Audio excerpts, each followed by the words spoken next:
con ustedes. Espero que la clase también pueda ser así de su agrado, porque me gustaría iniciar contándoles cosas un poquito así especiales con respecto a la parte de la neurociencia.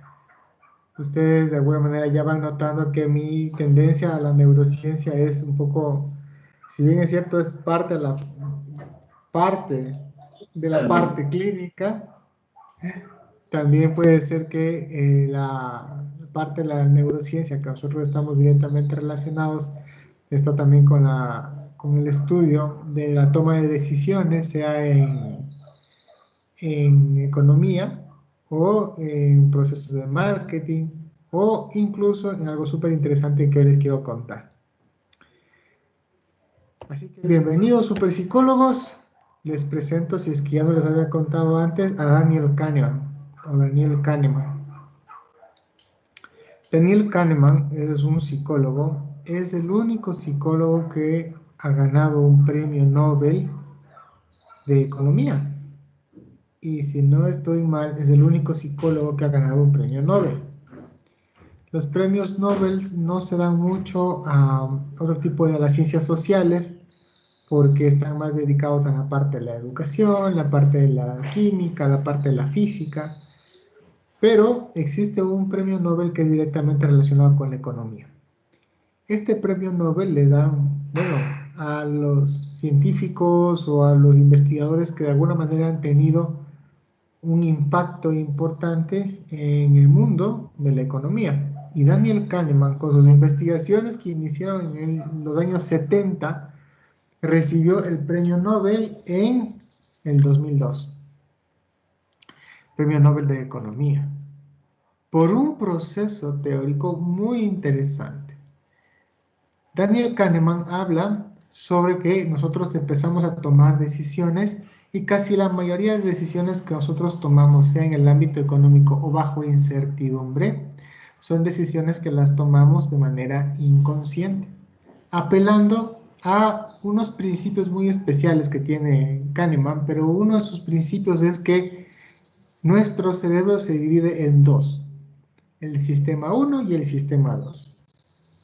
Daniel Kahneman, además que es un psicólogo muy reconocido, muy famoso en el ámbito de la economía, por esta teoría, que básicamente es una teoría que tiene gran valor económico, ¿no? Es una teoría que permite comprender y predecir la toma de decisiones. Kahneman dice que la mayor parte de nuestras impresiones y pensamientos surgen de nuestra experiencia consciente sin que sepamos de qué modo. En otras palabras, nuestra experiencia consciente es el producto de una experiencia inconsciente. Nuestra experiencia consciente es el producto de una experiencia inconsciente que está ahí adentro de nosotros. Y esto es lo que de alguna manera permite que nosotros tomemos decisiones muy extrañas frente a la economía o frente incluso a la vida.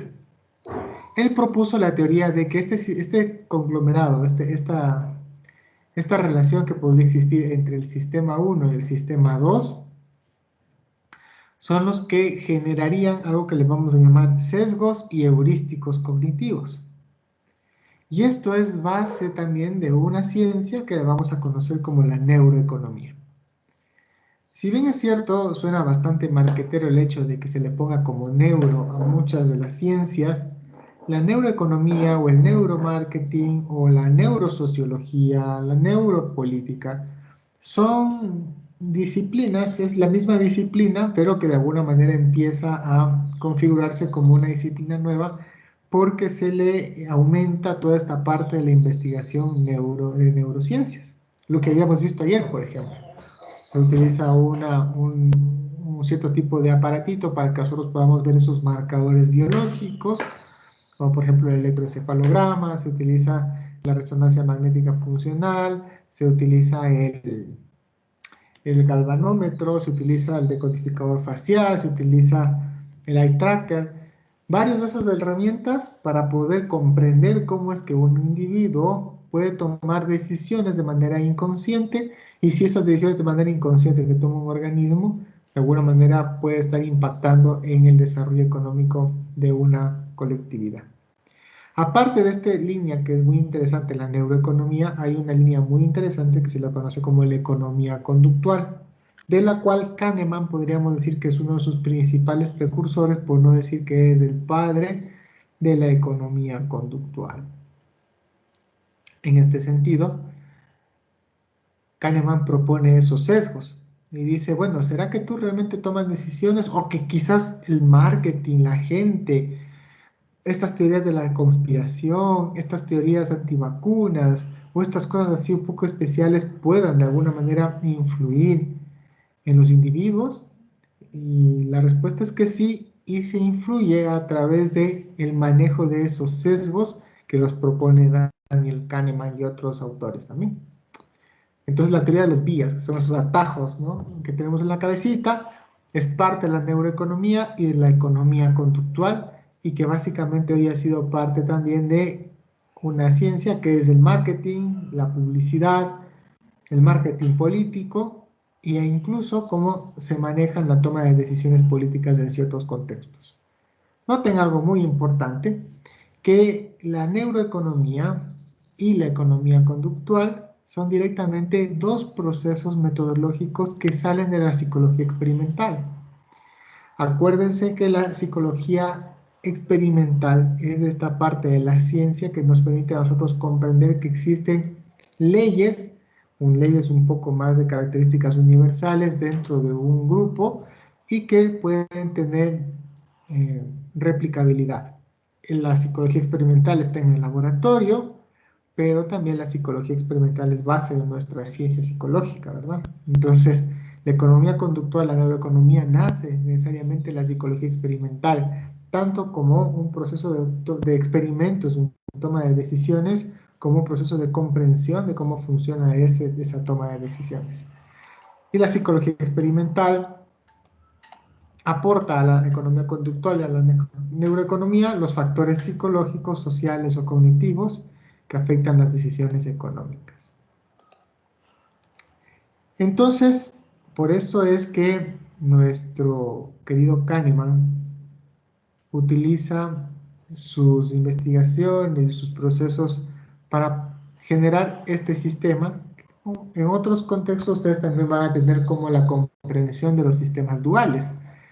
Por ejemplo, en el psicoanálisis hay una mente consciente, una mente inconsciente, y quizás hay más dentro del psicoanálisis, ¿no? No solo la mente inconsciente, sino algunas dimensiones de esa mente inconsciente. Quizás dentro del modelo cognitivista también hay la cognición, la metacognición. Quizás dentro del modelo de Kahneman existe el sistema 1 y el sistema 2. Siendo el sistema 1 un sistema asociativo, breve, que se activa para tomar decisiones rápidas, para salvaguardar tu vida. Por eso es heurístico. El heurístico es ataja, tiene un atajo para tomar decisiones bien rápidas, es un pensamiento tácito, directo, una cognición implícita, no necesitas tú pensarle para tomar una decisión, sino que ya toma decisiones rápidas en base a cierto tipo de reglas verbales que ya están almacenadas ahí en tu cerebro. Es una inteligencia interaccional, es un sistema experiencial, tiene una cognición intuitiva, un procesamiento automático y se activa de manera automática, mientras que el sistema 2 es un sistema basado más en reglas, ya es un procesamiento analítico. Todos pensamos cuando tenemos tiempo para tomar una decisión, quizás le echamos más cabeza y tomamos las decisiones un poco más frías.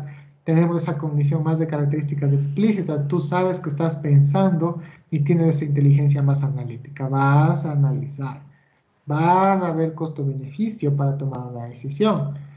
El procesamiento es controlado y es altamente desgastante, ¿no? El sistema 2 va a gastar muchísima energía, por eso es que también nosotros vamos a pasar mucho más en sistema 1 y nuestra toma de decisiones va a estar directamente relacionado con el sistema 1. Nuestra mente puede ser una Estos poderosa son los máquina de sesgos. Es aprendizaje, súper chévere el procesamiento video. de información y toma de decisiones, pero también tiene ciertas imperfecciones que los publicistas, políticos y charlatanes pueden usar para mentirnos. ¿Cómo nos engañan? Los sesgos cognitivos.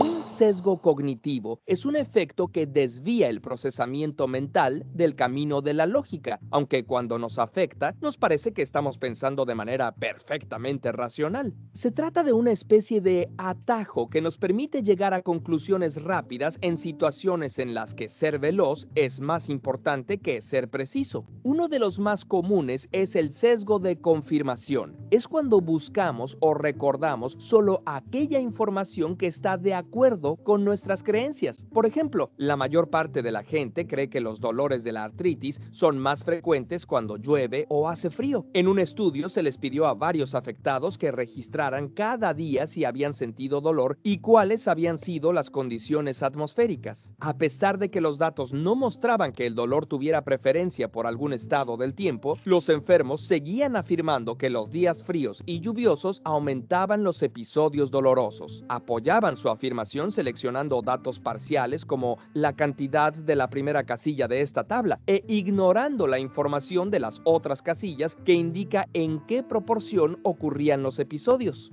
Si, por ejemplo, crees que la Tierra es plana, es más probable que busques información que refuerce esa creencia e ignores aquella que desafíe tu convicción. Otro sesgo es el llamado efecto de arrastre o bandwagon effect. Consiste en sostener una opinión, creencia o preferencia solo porque muchas otras personas también la tienen. La moda que nos obliga a comprar el estilo de ropa que se usa ahora es el ejemplo más claro. Este efecto es muy aprovechado por los publicistas y vendedores. Seguramente has oído frases como "Esta canción ha estado en el top 10 por 5 semanas consecutivas" o "8 de cada 10 gatos prefieren Gatún". No sé si esa marca existe, Tona, pero se me ocurrió inventarla para darle ahí un rematito. Si no existe, debería existir, ¿verdad? ¿Te ha pasado lo siguiente? Llegas a una tienda y preguntas ¿cuál producto es mejor, el A o el B? Y el vendedor, en vez de responder la pregunta, dice pues la gente se lleva mucho el producto A. Este tipo de respuesta se llama argumento ad populum. Aunque la popularidad podría ser un indicador indirecto de la calidad de un producto o de la veracidad de una idea, en muchas ocasiones no es el caso e incluso puede tener graves consecuencias. Millones de personas creyeron en las ideas de Hitler y estaban equivocadas y significaron millones de muertes y gran sufrimiento. Miles de padres no vacunan a sus hijos a pesar de que la evidencia dice que están arriesgando sus vidas. Cada vez que oigas un argumento ad populum, recuerda la frase "coma basura, millones de moscas no pueden estar equivocadas". Otro sesgo es el de compromiso. Tendemos a comprometernos con una idea o decisión si ya le hemos invertido tiempo y esfuerzo, aunque sepamos que lo más probable es que los resultados sean malos. Nos da miedo perder lo que ya hemos apostado, incluso si la posible ganancia es menor. Este sesgo está relacionado con el de evitar la pérdida, como cuando te llaman para decirte que ganaste un premio y para cobrarlo debes hacer una compra. Los mercadólogos aprovechan tus ganas de conservar lo que ya ganaste. El efecto Forer o efecto Barnum ocurre cuando juzgamos como cierto un discurso sobre nosotros porque elegimos solo aquellas partes que sí se nos aplican. Es muy usado en los horóscopos, por ejemplo. Es tan interesante que hablaremos más de él en un futuro video. Como estos, hay docenas de sesgos cognitivos. Algunos son atajos del pensamiento. Las psicólogas Susan T. Fisk y Shelley E. Taylor dicen que los humanos somos tacaños cognitivos. Preferimos gastar la menor cantidad de razonamiento posible. Nos da flojera, pues. Otros sesgos son más bien emotivos o sociales. Nos acoplamos a creencias porque tienen valor sentimental o queremos encajar en un grupo. Los sesgos no son inherentemente malos. Probablemente nos paralizaríamos si tuviéramos que analizar sistemáticamente cada idea y cada decisión. Pero sí conviene estar al tanto de esos bugs en nuestra capacidad de procesamiento para evitar caer en trampas mentales que pongan en riesgo nuestra salud, economía o libertad de pensamiento. Curiosamente, busca más episodios como este en youtube.com/curiosa. Muy bien. ¿Han escuchado ustedes antes de los sesgos? ¿Sabían que existían esos sesgos por ahí? Sí, profe. No, profe, Ujú. ¿Y con cuál sesgo ustedes creen que se identifican? ¿Creen ustedes que podrían tener algún sesgo?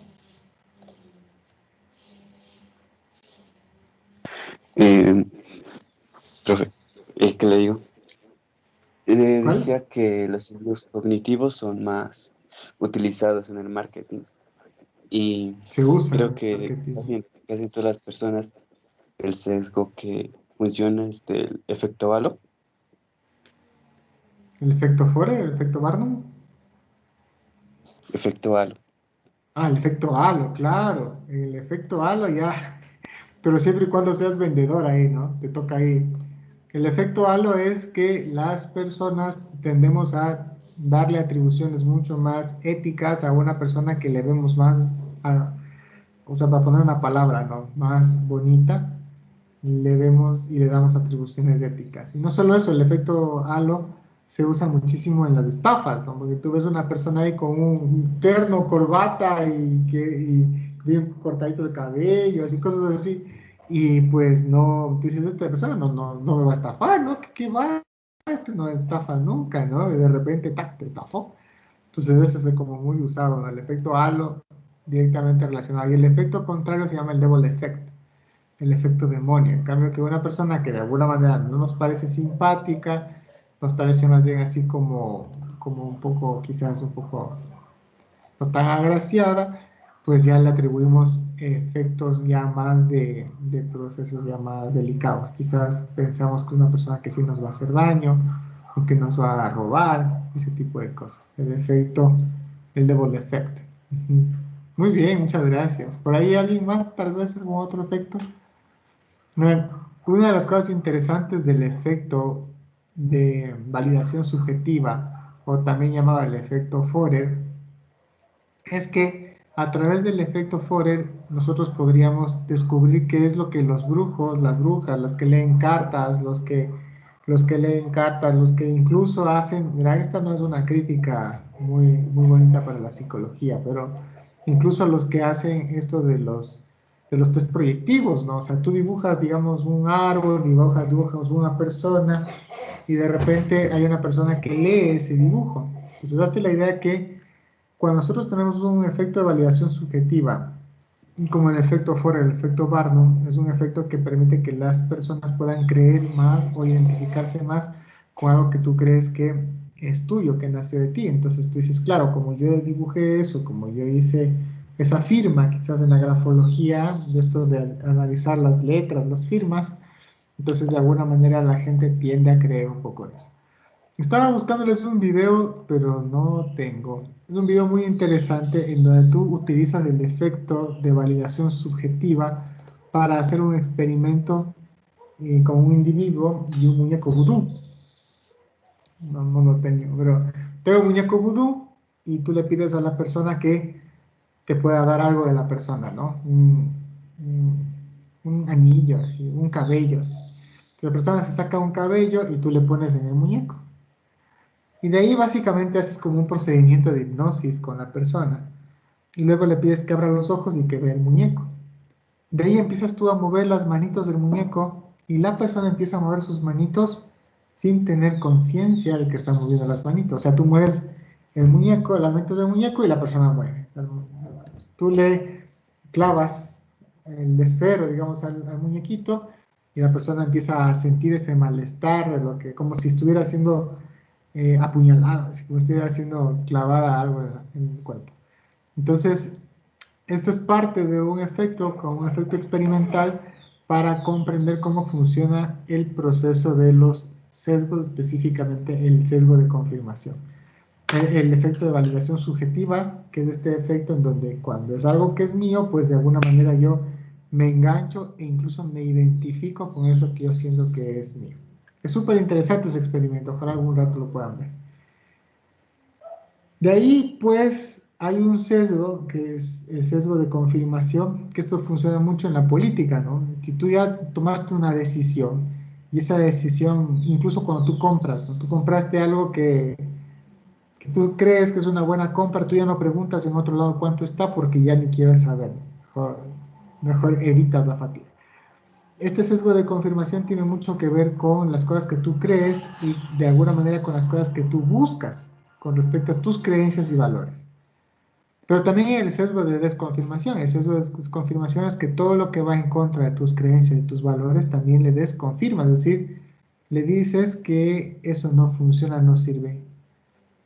Hay otro sesgo muy interesante que habla, por ejemplo, una persona está hablando y esa persona te cae mal, también le desconfirmas cualquier tipo de argumento por más lógico e incluso empírico que pueda ser.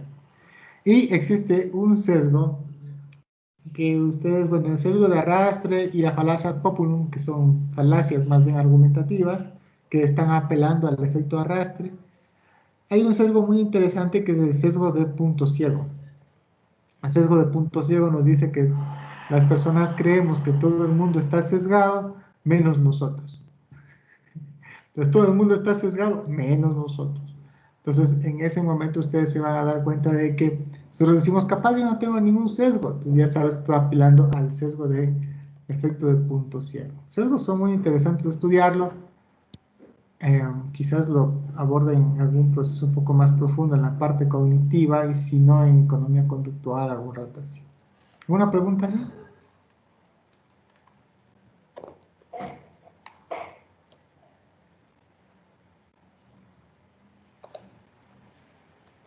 Muy bien, entonces los sesgos cognitivos, incluido el punto ciego, son un sistema de procesamiento Nuestra de información, pero que está directamente relacionado con el sistema 1, no con ese sistema 2.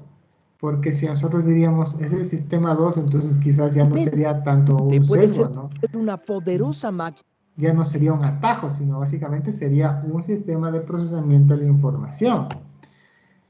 Y la pregunta sería entonces, ¿este sistema 1 dónde se asienta en nuestro cerebro?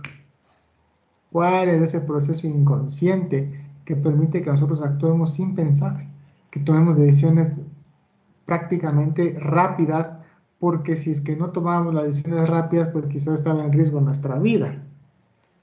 ¿Cuál será de alguna manera el asiento biológico de este sistema 1? Y eso es lo que nosotros vamos a ver.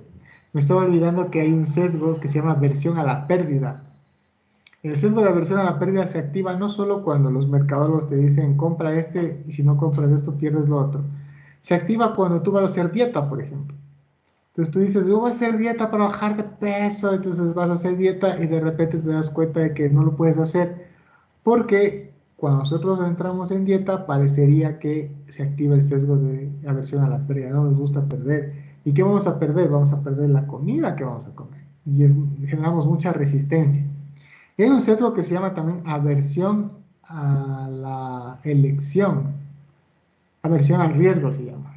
Esta aversión al riesgo tiene que ver cuando tú tienes que tomar tienes muchos lugares donde tomar decisiones, prefieres no tomar decisiones y tomas siempre por el mismo tipo de decisión que siempre has tomado antes. Por ejemplo, vas a un restaurante, a un chifa, y en el chifa te dicen, oye, hay estos 15.000 platos, así, no exagero, ¿no? Unos 60 platos. Te quedas ahí viendo tú los 60 platos, vas a terminar. Una de dos. Vas a escoger el plato que siempre has escogido o vas a preguntar al mesero cuál le recomienda. Porque vas a evitarte la fatiga para poder tomar esa decisión, ¿no? Entonces se llama la aversión a la pérdida.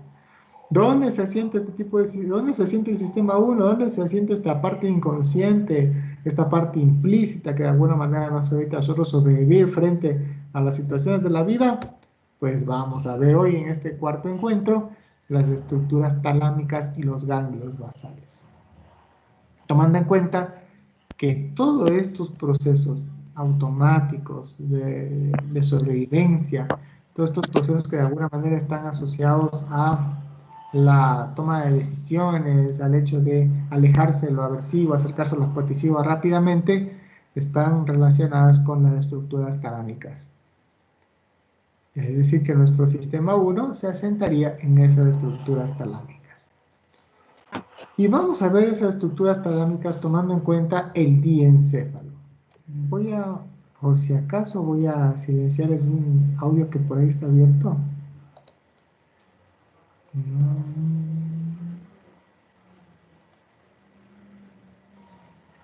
Bueno, no lo encuentro.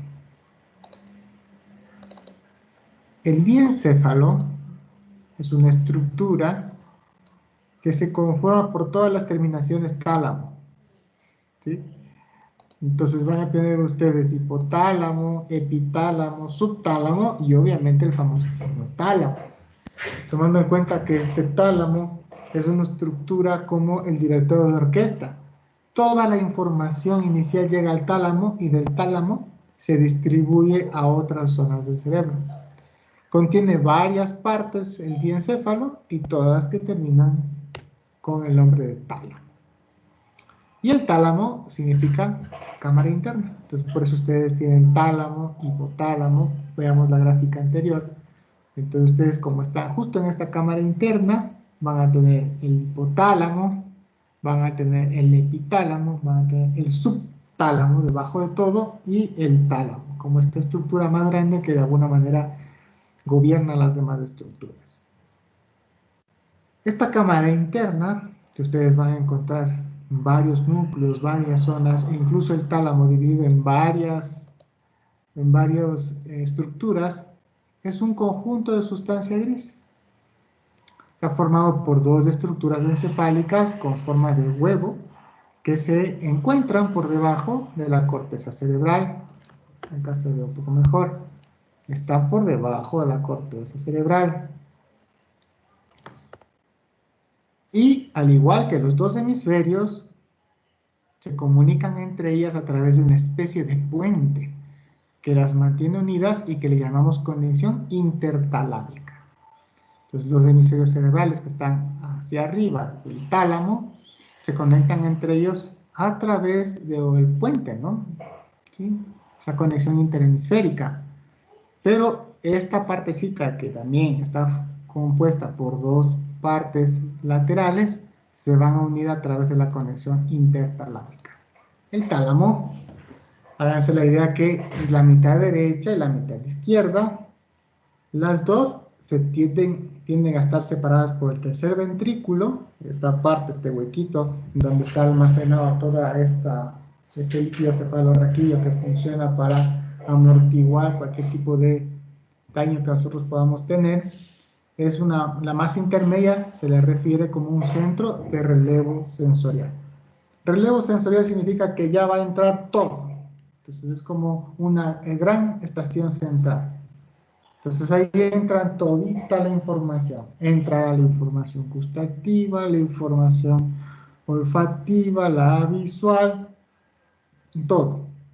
Y el tálamo básicamente cumple una función, para definirlo en pocas palabras, de distribuir la información a cualquier otro tipo de aspecto, a cualquier otro tipo de zona que de alguna manera necesitaría o que nos ayudaría a nosotros a tener una conducta más aferente.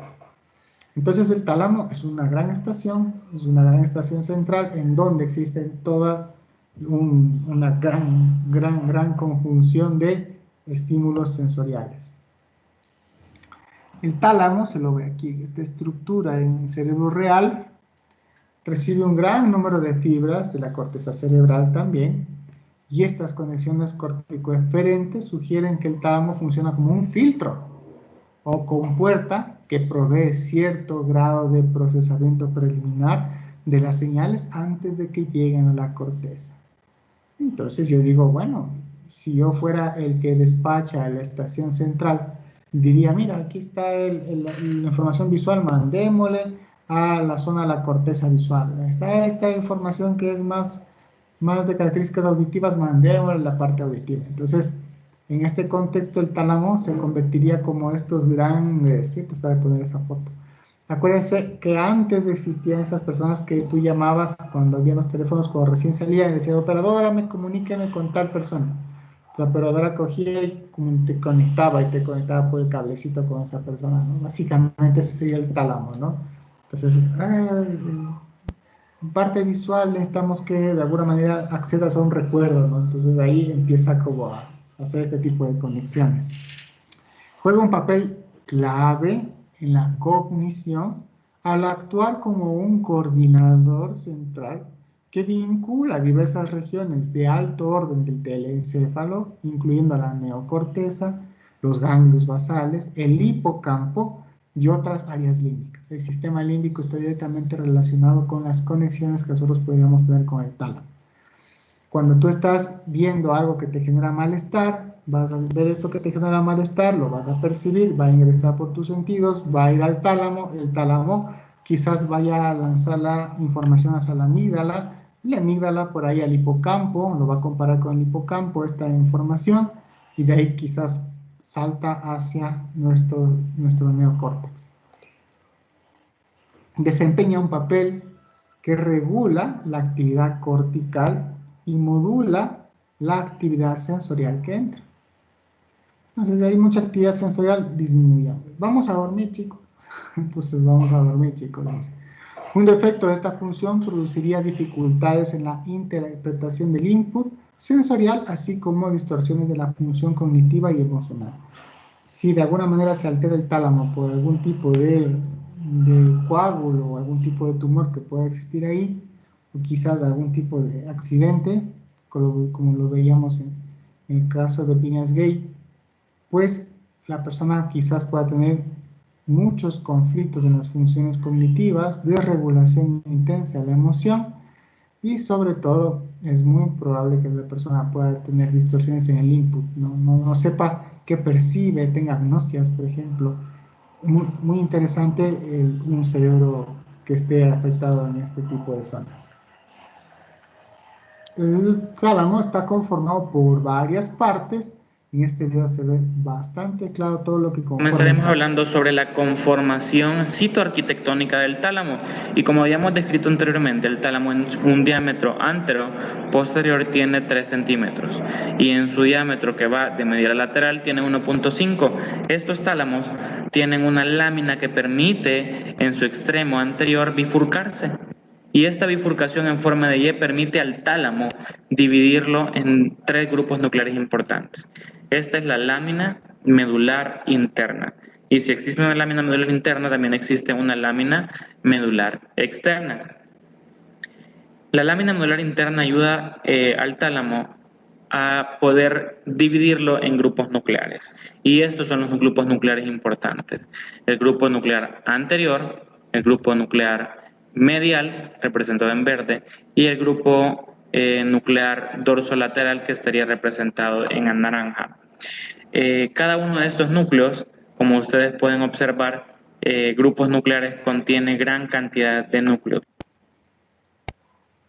Vamos a ver algunos de estos núcleos y un poco de las funciones que estarían directamente relacionadas con los núcleos de la conformación del tálamo.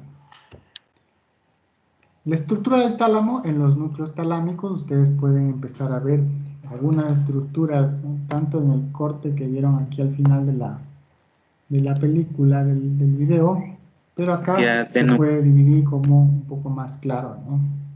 Tenemos núcleos específicos que reciben haces de fibras que se proyectan en áreas funcionales concretas de la corteza cerebral, generalmente áreas sensoriales o motoras también. Ustedes van a ir, ¿no?, a ver un poquito los núcleos externos, y el núcleo externo se va a empezar a dividir, ¿no?, primero por los núcleos geniculados mediales, el núcleo geniculado lateral, el pulvinar, y empezamos con estos núcleos que están detallados en esta zona de acá. Tenemos el núcleo lateral dorsal, el núcleo lateral posterior, el núcleo ventral anterior, el núcleo ventral lateral, el núcleo ventral posterior, el núcleo ventral posterior medial, y ustedes van a darse cuenta que hacia acá estará el núcleo ventral posterior lateral. En esta parte vamos a tener un poco, ir viendo a qué se dedica cada una de estas zonas, ¿no?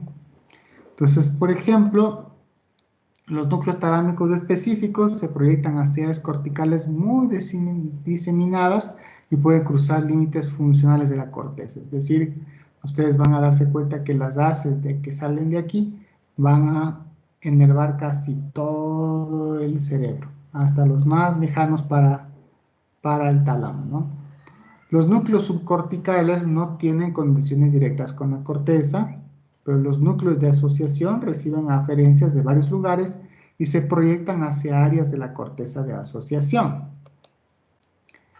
El núcleo anterior recibe información, el núcleo anterior hacia acá arribita a la derecha, recibe información de los cuerpos mamilares. del hipotálamo y la envía ya más elaborada en la corteza cingulada, en un componente del sistema límbico, y como tal se relaciona con emociones y memoria. El núcleo anterior del tálamo estará directamente relacionado con estas estructuras cognitivas, incluso el almacenamiento de la memoria y de barrera para que nosotros podamos regular nuestras emociones. Esto es parte de lo que hace también el sistema límbico, ¿no? La parte de la reacción frente a las emociones. Y ustedes tienen, por ejemplo, el núcleo geniculado medial, y el núcleo geniculado medial recibe información del oído, ¿no? Entonces ya vamos a ver que incluso como está en esta parte, en la parte de la mitad, está directamente relacionado también con el oído interno. Lo elabora y envía a la corteza auditiva primaria, hacia nuestro cerebro. Los dos cuerpos geniculados reciben información de las dos orejitas, y aunque principalmente la oreja contralateral. Entonces ustedes ya pueden ver el núcleo geniculado medial directamente relacionado con la parte auditiva. El núcleo ventral posterior, ustedes ya van a ver que el núcleo ventral posterior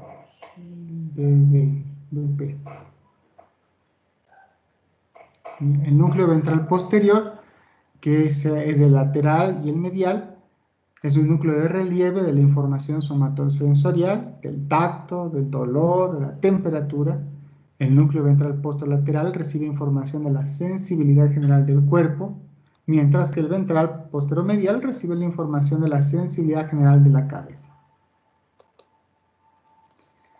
Mientras que los núcleos ventral lateral y ventral anterior, el núcleo de la información motora recibe información del cerebelo, los núcleos estriados, y la envía a la corteza motora y premotora.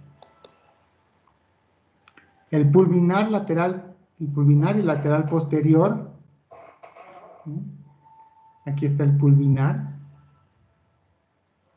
conectados recíprocamente con la corteza de asociación parieto-occipitotemporal. Además realiza una función general de integración sensorial. Parece que el núcleo pulvinar participa en algunos aspectos de la percepción visual. Y eso es importante recalcar, que cuando se habla en este tipo de núcleos, parece, es porque aún faltan investigaciones que nos permitan a nosotros comprender y decir realmente que esta es la función de cada una de las zonas del tálamo, ¿no? Mientras que el núcleo lateral dorsal, aquícito, recibe escasas aferencias, escasas conexiones subcorticales y se proyecta hacia la corteza cingulada, que pertenece nuevamente al sistema límbico. El núcleo dorsomedial, ustedes van a darse cuenta que el núcleo dorsomedial recibe información de diversos lugares del sistema límbico, y como el hipotálamo, la amígdala, y va a proyectar principalmente en la corteza prefrontal. Este núcleo, el dorso medial, será este de aquí que está mediando directamente nuestras reacciones frente al estrés intenso. Se activa la amígdala, se activa el hipocampo, y básicamente siempre vamos a buscar, nuestro cerebro va a buscar esa mediación frontal. La mediación frontal, es decir, aquí en el cerebro, en la parte frontal, en nuestro lóbulo frontal, donde nosotros básicamente analizaríamos la información de manera más racional. En ese sentido, las personas cuando están, por ejemplo, frente a una situación de crisis, creo que vamos a ver cuando veamos el sistema límbico, van a tener dos opciones, dos reacciones que son las más comunes, ¿no? La reacción de huida o la reacción de ataque. Pero resulta que hay personas que no tienen la reacción de huida ni tampoco tienen la reacción de ataque. Son personas que entran en un cierto tipo de reacción que le vamos a llamar congelamiento. Entonces, las personas que entran en esa reacción de congelamiento son personas que no tienen todavía claro la mediación verbal, carece de información esta parte de la corteza prefrontal, que se conectó con el sistema límbico, con el hipotálamo y la amígdala a través del núcleo dorsomedial. Entonces, la persona no tiene la información de qué hacer cuando está siendo asaltado. Si correr, si huir, si quedarse quieto, no sabe qué hacer y se queda ahí quietito, congelado.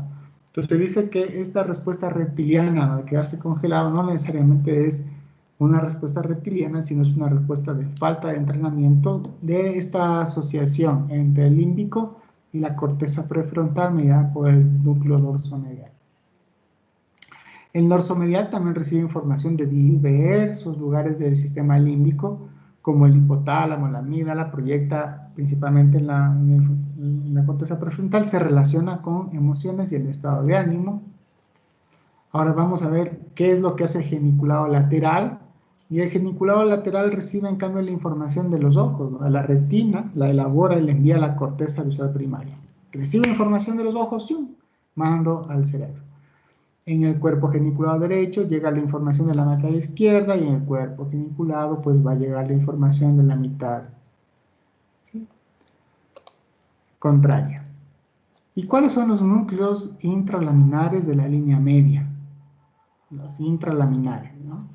Se encuentran en la parte central y medial del tálamo y reciben información de varios lugares, como el tronco del encéfalo, el cerebelo, los ganglios basales, envían información a extensas áreas de la corteza, participan en la regulación de la excitabilidad de regiones amplias y difusas de la corteza y afectan a los niveles de conciencia, como por ejemplo, cuando tú estás despierto y cuando tú estás dormido. El núcleo reticular, la interconexión talámica, envía información al resto de los núcleos talámicos y estos se proyectan recíprocamente el núcleo reticular talámico. Conecta de forma indirecta a través de los núcleos del tálamo con la corteza cerebral, coordina la actividad de neuronas del interior del tálamo y tiene un papel importante en la regulación también del sueño y de la vigilia. ¿Y cuáles serán las funciones del tálamo? Así, integrando todo lo que nosotros hemos, todas esas estructuras que hemos visto ahora. Primero, una de las funciones importantes, como les contaba, es integrar los datos sensoriales. Todo lo que nosotros recibimos se va a ir a esta gran estación central con todos estos núcleos y de ahí va a distribuirse indistintamente, ¿no? Entonces, un filtro de la información que llega a través de los sentidos, con la excepción del bulbo olfatorio, ¿no?, con la excepción del olfato, y procesa información sensorial. Descarta las partes inocuas y manda el resultado final hacia la corteza del cerebro, donde esta información seguirá siendo procesada. Háganse la idea de que nosotros tenemos dos sistemas de procesamiento. Solo dos sistemas en nuestro organismo que procesan. El uno será el sistema digestivo. Pues, ¿no? Notan que el sistema digestivo, cuando nosotros comemos, tomará aquello que sirve, lo volverá nutriente, lo distribuirá por nuestro cuerpo, y lo que no sirve será desechado. Algo parecido hace en esta parte de la función del tálamo, ¿no? Tomará la información de diferentes aspectos y de ahí será poco a poco desechada. La regulará el sueño en la vigilia. Interviene a la hora de regular el ritmo con el que la sensación de sueño va y viene. A la vez, esta función permite la consolidación de la memoria y mantiene la atención. Cuando ustedes duermen, se sabe que existe un rebote, por decir así, de la información que has tenido en el día y se almacena directamente en la corteza cerebral. Más aún cuando esta función, que se llama el sistema de procesamiento de la información implícito, lo que va a pasar es que implícitamente, o sea, rápidamente, cuando nosotros dormimos o cuando descansamos, instala la información en el neocórtex. Por eso es que cuando se ha extirpado hipocampo, amígdala, que es donde supuestamente debería estar, la parte del lóbulo temporal, donde debería estar la información de nuestros recuerdos, incluso los traumáticos, no se extirpan, no se desaparecen y se mantienen ahí. Otra cosa interesante es que también regula los ciclos, los ciclos ultradianos y los ciclos circadianos. El ciclo del sueño es un ciclo circadiano, pero también hay un ciclo ultradiano, ¿no? El ciclo ultradiano está controlando unos procesos un poco más cortos en el tiempo para nosotros, los humanos, y entre ellos es, por ejemplo, la función que nos genera cada cierto tiempo para que tú estés más cansado, por ejemplo, en una clase. Se sabe que la atención de un individuo se puede sostener hasta máximo 1 hora y media, después ya decae. y las personas empiezan a como a quererse dormir, así, eso se llama el ciclo ultradiano. La conciencia y la atención. Entonces tiene la capacidad para saber que nosotros pensamos en los propios pensamientos. Es como una función metacognitiva, ¿no? Nos ayuda a usar el lenguaje y la capacidad de fijar la atención e información concreta según los objetivos que nosotros tengamos. El tálamo también regula algunas emociones, porque permite que las emociones afecten a lo percibido y viceversa. Entonces, junta.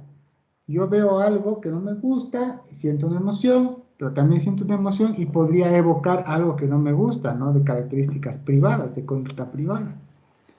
Entonces, recibe información del hipotálamo, que a su vez interviene directamente con la regulación de las emociones y por segregación de diferentes tipos de hormonas. Entonces, ya que estamos hablando del hipotálamo, veamos este famosísimo hipotálamo, parte de nuestro sistema límbico. Profe, ¿Sí? tengo una pregunta. Sí, claro. La alexitimia no sé, la alexitimia sería provocada por afectación de qué núcleo, del núcleo anterior. La alexitimia, ¿qué es para ti la alexitimia? La alexitimia, mira, que es la incapacidad para identificar las emociones. Sí, no tiene mucho que ver con afectaciones cerebrales. Hazte la idea que la alexitimia es una dificultad para reconocer verbalmente la emoción, pero sí tiene. Entonces, pero imagínate que si no tuvieran, entonces ahí sí capaz estuviéramos hablando de que tiene alguna afectación en alguna parte del cerebro. ¿Quiénes son las personas que tienen más características alexitímicas? Son las personas que, lo vamos a hablar de manera general, que tienen mayores niveles de desregulación emocional. Porque parte de esa desregulación emocional como conducta aprendida es que las personas solo tienen un grupo de emociones y nunca las aprendieron a identificar. Es más, la desregulación emocional implica la falta de identificación de las emociones. Entonces, sería difícil, pues, alexitimia, ¿no? La capacidad de poder decir las emociones, nombrar las emociones, yo creo que es más una función de aprendizaje. Por suerte que no tiene algún tipo de implicación neurológica. Por suerte. Muchos son alexitímicos, ¿verdad? ¿No? Sabes que casi todos tus pacientes van a ser alexitímicos. Tus pacientes con trastorno límite van a ser alexitímicos, te van a decir, es que yo no sé lo que estoy experimentando ahí, y le vas muy enojado. Y dice, pero ¿no te parece que es ira? No sé, es que no sé cómo nombrarlo, ¿no? Y hay otros pacientes, por ejemplo, pacientes adictos, pero no es porque la droga haya fundido alguna parte de su cerebro, sino que realmente la emoción intensa ha impedido que pueda tener un reconocimiento de su emoción. Entonces yo mejor me iría por esa teoría más que algún tipo de daño en alguna parte del cerebro. No sé si más o menos respondí la duda. Sí, profe, gracias. Chévere. Imagínense que el hipotálamo es una de las pocas estructuras que compartimos igualito, idéntico a la de otros mamíferos. En este caso es una estructura que le llamamos filogenéticamente antigua y que está hacia la izquierda en el cerebro del humano y hacia la derecha en el cerebro del ratón. Y los dos compartimos una estructura similar, obviamente. El cerebro del ratón está en otra postura porque nosotros estamos en bipedestación versus el ratoncito, ¿no? Que no está en ese tipo de posición. Pero si ustedes lo compararan, le pueden dar la vuelta, ustedes ven que es muy similar, ¿no? El hipotálamo. Es una estructura antigua, se conservan muchas similitudes entre varias especies y tomando en cuenta los animales menos evolucionados y está conformado por también núcleos y grupos celulares bastante diseminados. El hipotálamo es una región que justo está cubriendo la parte del tálamo. Este sería el hipotálamo y dentro del hipotálamo estaría nuestra amígdala. Entonces acuérdense que cuando nosotros hablamos de sistema límbico ponemos este ejemplo de la manita, ¿no? Ponemos una mano, en la mano va a representar nuestro hipotálamo y También nosotros vamos a tener por aquí, a los costados, la amígdala cerebral. El hipotálamo, por tal, es la región del cerebro mamífero que tiene una importancia en la coordinación de las conductas esenciales para el mantenimiento y continuación de las especies. La función principal es regular y liberar hormonas de la glándula hipófisis. Y ya cuando ustedes están hablando de glándulas y más aún de la hipófisis, acuérdense un poquito del estrés. Hipófisis, glándula, estrés. En el mantenimiento de la temperatura corporal, así como en la organización de conductas dirigidas a metas como alimentación, bebida, apareamiento y agresión. Digamos que en el hipotálamo están de alguna manera las conductas que nos permiten a nosotros sobrevivir y mantenernos como especie. La regulación de la temperatura corporal, y como les contaba que la temperatura corporal también tiene una función sobre nuestro sistema de defensa del cuerpo. Y algo súper interesante es que está directamente relacionada con la glándula hipófisis que está asociada al estrés.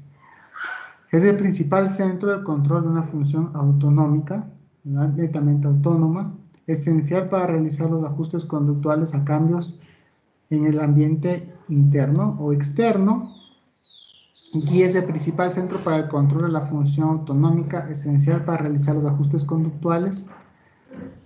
Vamos a ver algunas funciones del hipotálamo. Aquí está el hipotálamo y la hipófisis, ahí están conectaditos, juntitos. Entonces, los niveles de sueño y ciclo circadiano. La excitación sexual y la conducta asociada a ella. El nivel de hambre, la presión sanguínea, la tensión muscular, la temperatura corporal, los niveles de energía disponibles, la percepción de energía que nosotros podemos tener para hacer. Acuérdense de la hipótesis que les decía del hipotálamo. Hipotálamo, hipófisis, estrés.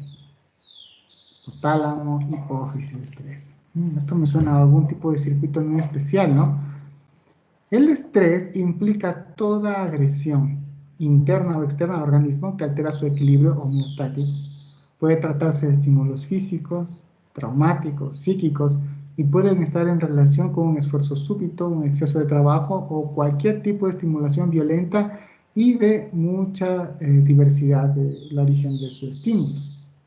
El estrés directamente está relacionado con la hipófisis, y la hipófisis tiene una gran implicación en una red que está alterada cuando nosotros medimos el estrés. Y esta red está dentro de una gran materia que le llamamos la psiconeuroinmunoendocrinología. Es decir que nosotros, a partir de conductas psicológicas, vamos a de alguna manera influir en nuestro sistema inmunológico endocrinológico, la psiconeuroinmunoendocrinología.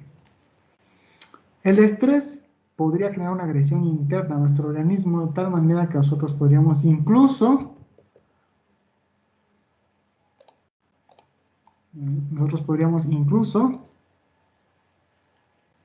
morir. Y ahorita les quiero contar cómo es que existe esa relación entre el estrés y la muerte bajo este estrés. Y con esta nos despedimos.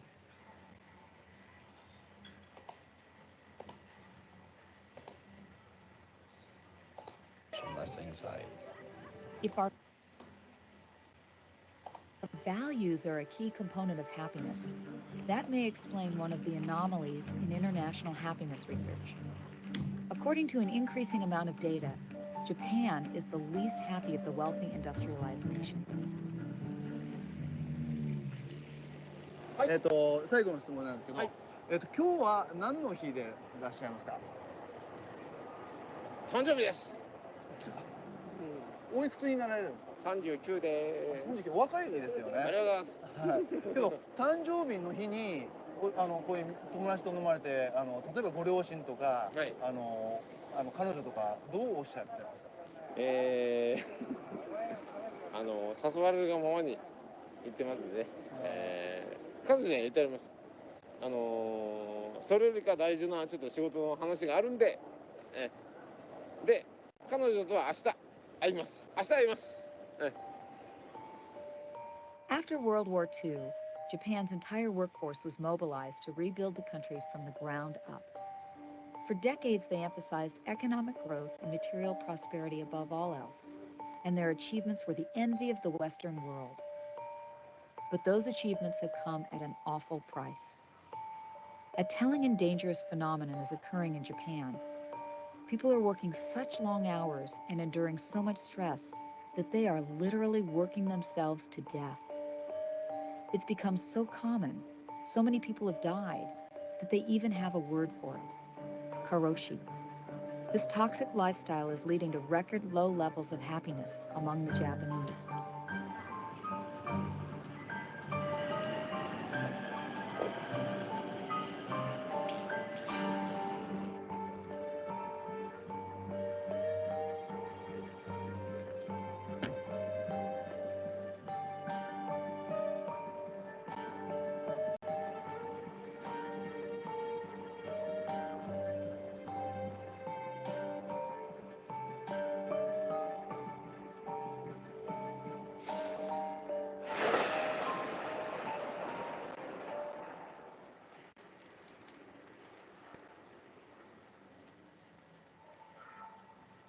トヨタで無駄をなくす無駄をなくすって言うんですけど、そうするとこういいように聞こえるんですけど、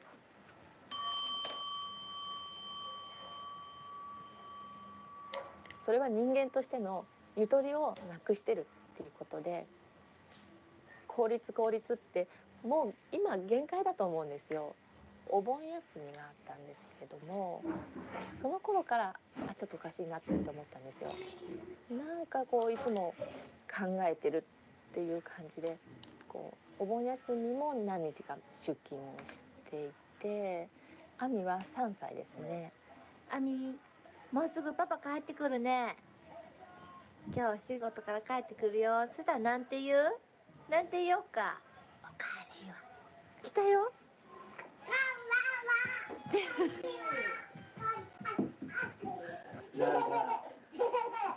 亜美、亜美。誰だ？亜美誰だった？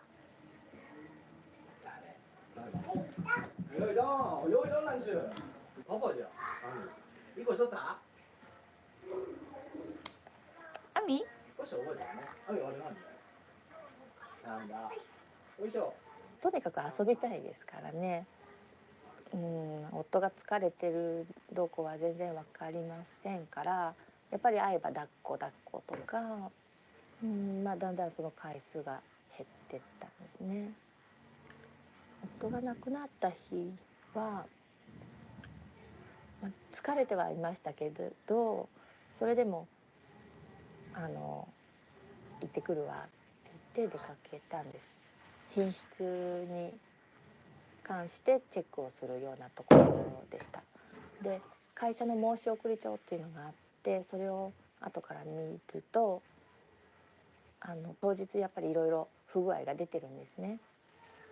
助けてほしいっていうようなことを言ってたと、上司と申し送り帳を書いてる途中に突然倒れました。着いた時には心肺停止。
one small Asian country is taking a different path.